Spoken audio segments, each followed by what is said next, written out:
Hello and welcome to 23 Reels walkthrough of how to build a net sheet brought to you by Ohio Real Title.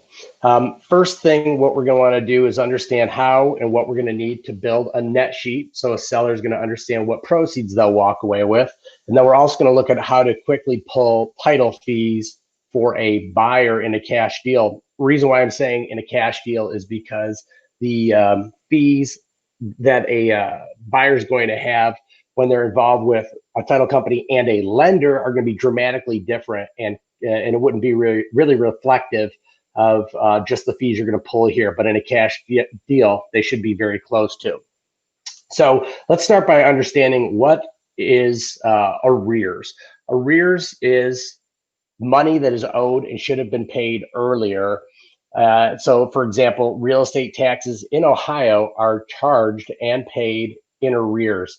This is going to be the most important thing to understand when you are building a net sheet, is how to calculate the taxes. So when we mean that they are in arrears, we mean that from January 1st to June 30th of 2019, taxes accrue. So basically all the taxes are being built up, but then they're not charged until the first half of 2020. And those are typically due in January or February. And then the second half accrues the taxes from July 1st through December 31st of 2019. Again, then that's not charged again for basically a full year later, owed in July and August of 2020.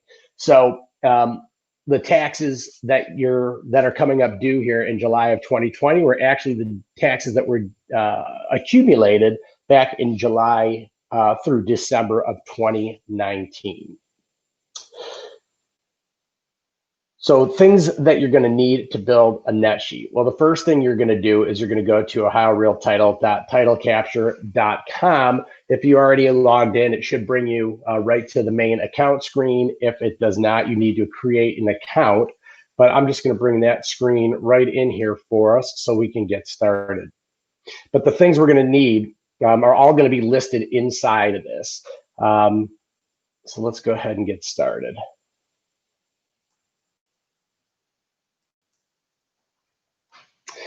So as I actually create an account, so it looks just like what an agent sees. You have seller net sheet and buyer estimate.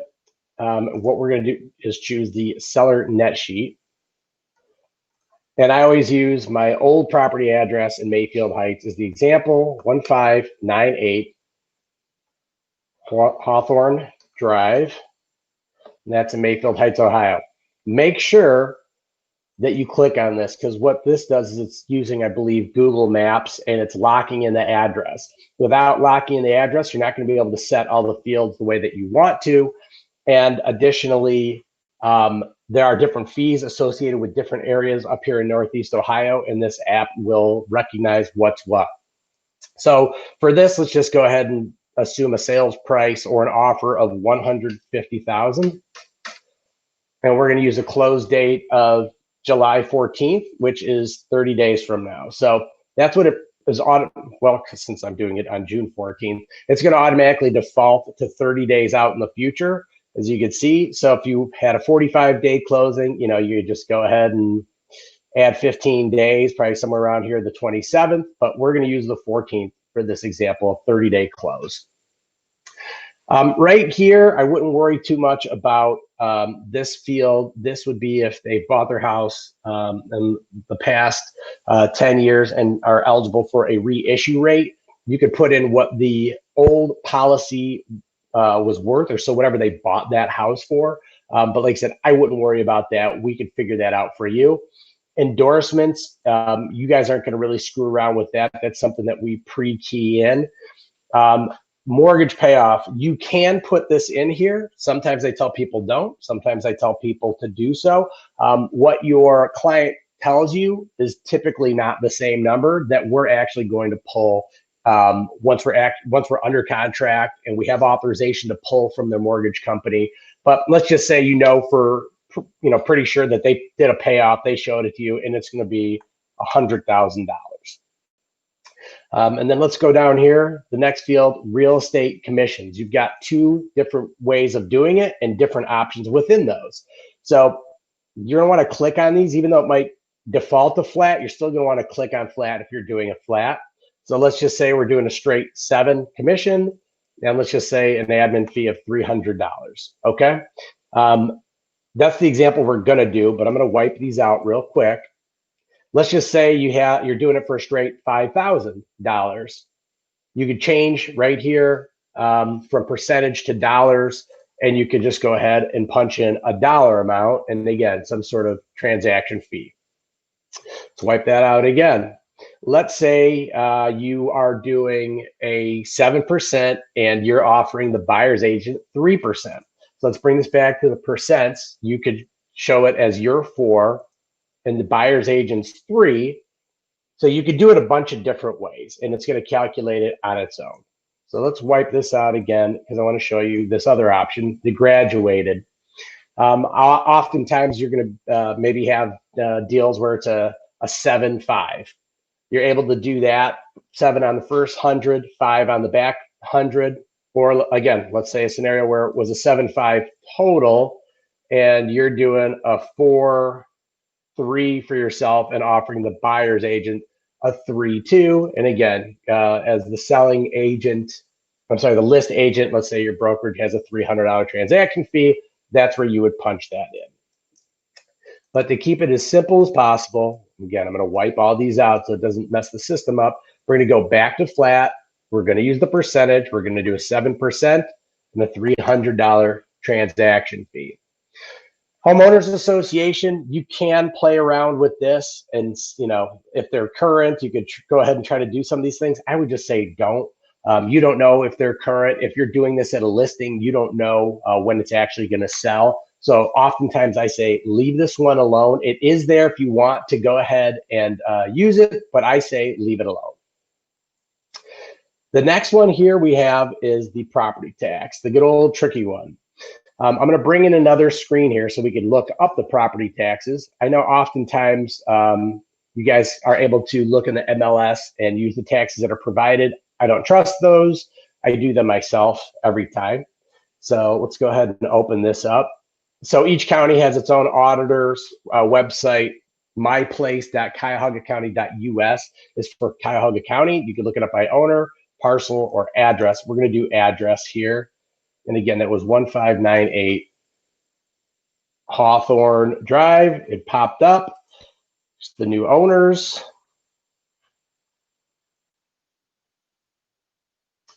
All right, so as this is loading, you can see here along the left-hand side, you've got all kind of information about when it transferred and for how much, the different changes in the tax values here. A lot of good information here.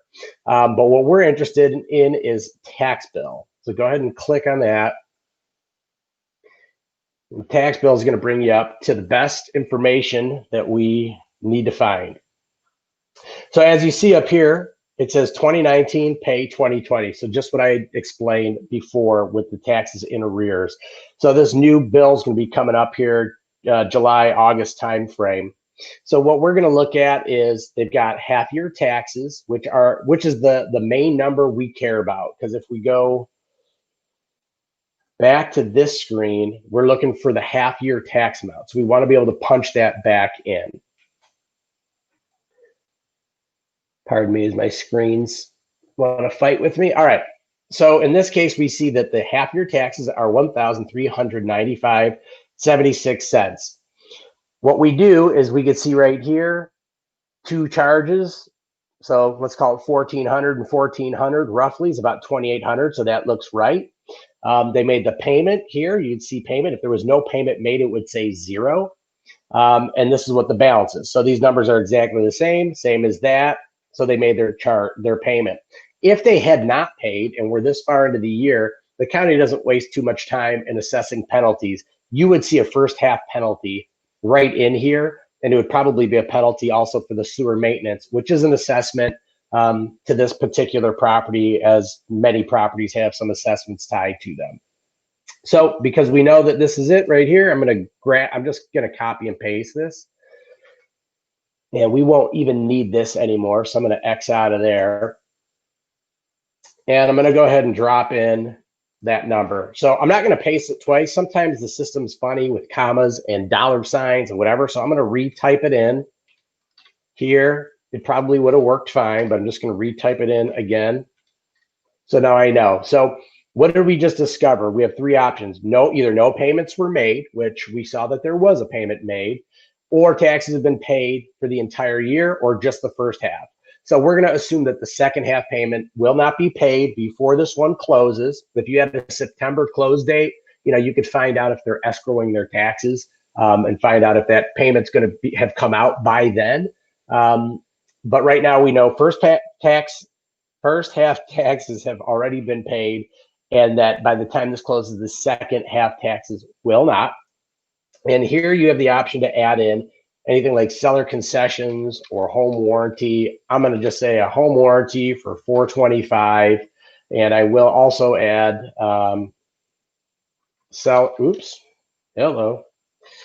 seller concessions of $3,000, so money that goes towards closing costs for the buyer.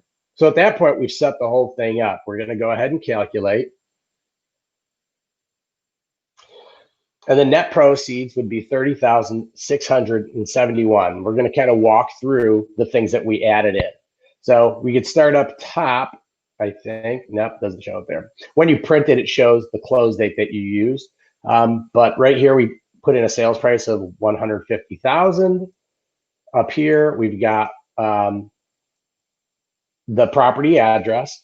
And then this is going to just drop all the fees in, closing fee, what the title insurance is going to be, all these different things.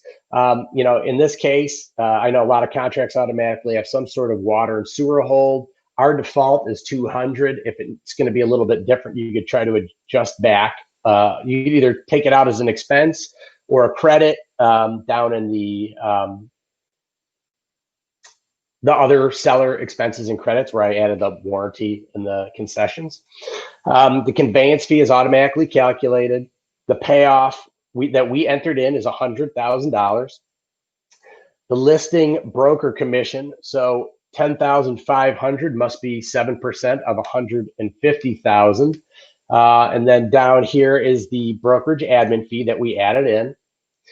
County taxes credit to seller. So that number we had before was right around 1,400, if you recall, 1,300 and I don't know, like 76.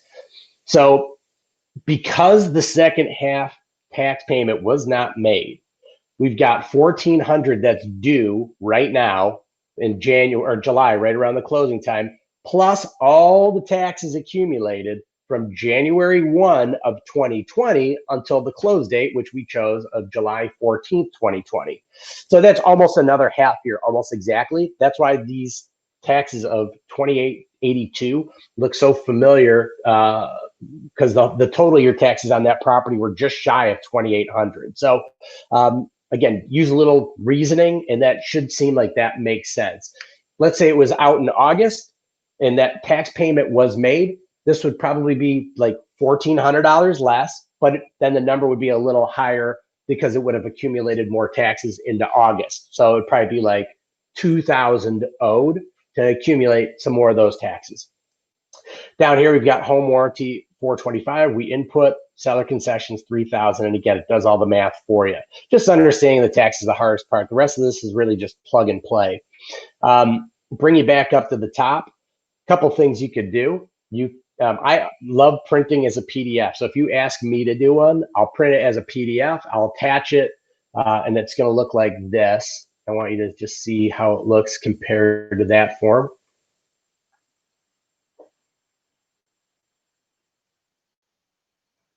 So again, pretty similar. It does show the close date up here. It shows me as the title rep. Of course, it's showing me because I created a kind of a dummy count. But if you upload your picture, it would have your information right here and that. And it has all the same information here. So pretty easy stuff.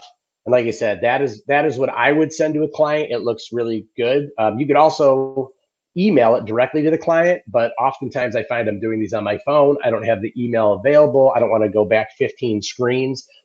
You can do it. I just feel that attaching the PDF is cleaner. Another thing you want to do, you want to save it, because guess what? You might think it's 150 now. You might get an offer at 135. Or if you're doing a listing presentation, you want to show 3 different prices, you're going to want to do that. So 1598 Hawthorne. You can save it however you want. I'm going to say 150. Oops. All right. So that's saved. So that's awesome. So now I'm done. I can always go back into my saved email or my saved ones right here and bring it right back up. Let's say I want to make a change. Let's say I got an offer for 160 in this market. This is the only thing that's changing. Everything else, seller concessions, home warranty, close date, commission, all other things are staying the same. And that quickly, you're going to have another net sheet completely done. We raised the price 10,000. It went up by about 9.9. Takes into account a higher commission, higher transfer fees, but most of the others, and a little bit higher title insurance. The rest of those numbers are pretty stagnant. So that's how you do a net sheet. Buyer estimate, I'm going to show you next. What this really is going to do is just pull kind of our buyer's fees. All right. So if you ever want to just know what our fees are, or lender's wondering, or your client's wondering, again, we're going to use the same property. Okay. Apparently I hit my cap lock. All right. So locked it in. Now we're on a buyer side. Our buyer wants to buy this house. It's going to be conventional, purchase with financing. So we're going to say $150,000 sale price. They're only going to do a 3.5% down loan.